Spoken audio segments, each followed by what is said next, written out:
कहानी जो दिल को छू जाए। एक कपल को शादी के 11 साल बाद एक लड़का हुआ।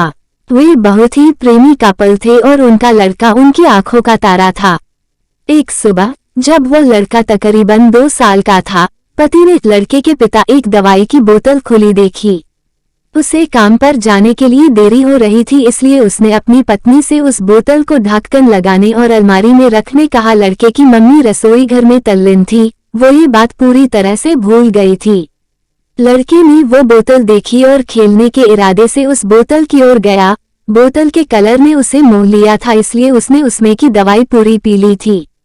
उस दवाई की छोटे बच्चों को छोटी सी मात्रा भी जहरीली हो सकती थी। जब वह लड़का नीचे गिरा तब उसकी मम्मी उसे जल्द से जल्द दवाखाने ले गई, जहां उसकी मौत हो गई।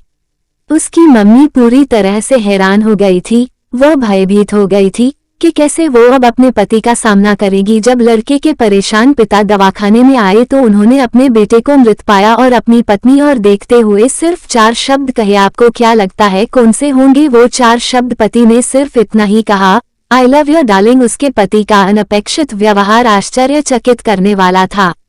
उसका लड़का मर चुका था, वो उसे कभी वापस नहीं ला सकता था और वो उसकी पत्नी में भी कोई कसूर नहीं ढूंढ सकता था। इसके अलावा आगे उसने खुद ने वो बोतल उठा के बाजू में रख दी होती तो आज उसके साथ यह सब न होता। वो किसी पर भी आरोप नहीं लगा सकता था।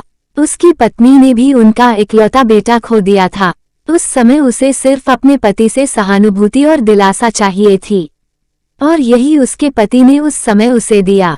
कभी कभी हम इसी में समय व्यर्थ कर देते हैं कि परिस्थिति के लिए कौन जिम्मेदार है या कौन आरोपी है। ये सब हमारे आपसी रिश्तों में होता है।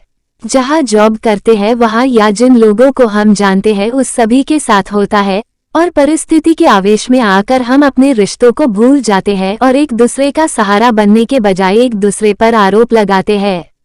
कुछ भी हो जाए हम उस व्यक्ति को कभी भी नहीं भूल सकते जिसे हम प्रेम करते हैं। इसीलिए जीवन में जो आसान है उसे प्रेम करो।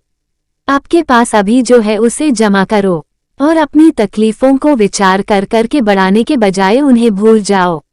उन सभी चीजों का सामना करो जो आपको अभी मुश्किल लगती है या जिनसे आपको डर लगता है। सामना करने के बाद आप देखोगे कि वो चीजें उतनी मुश्किल नहीं है जितना कि आप पहले सोच रहे थे। हमें परिस्थिति को समझकर ही लोगों के साथ व्यवहार करना चाहिए और लोगों कठिन परिस्थितियों में उनका हमदर्द बनना चाहिए।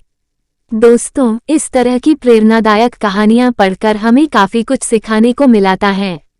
आपके लिए और अधिक प्रेरणादायक कहानियों का विशाल संग्रह मौजूद है और भी इस तरह की कहानियां आपको पढ़नी है तो नीचे कमेंट्स में जरूर बताएं।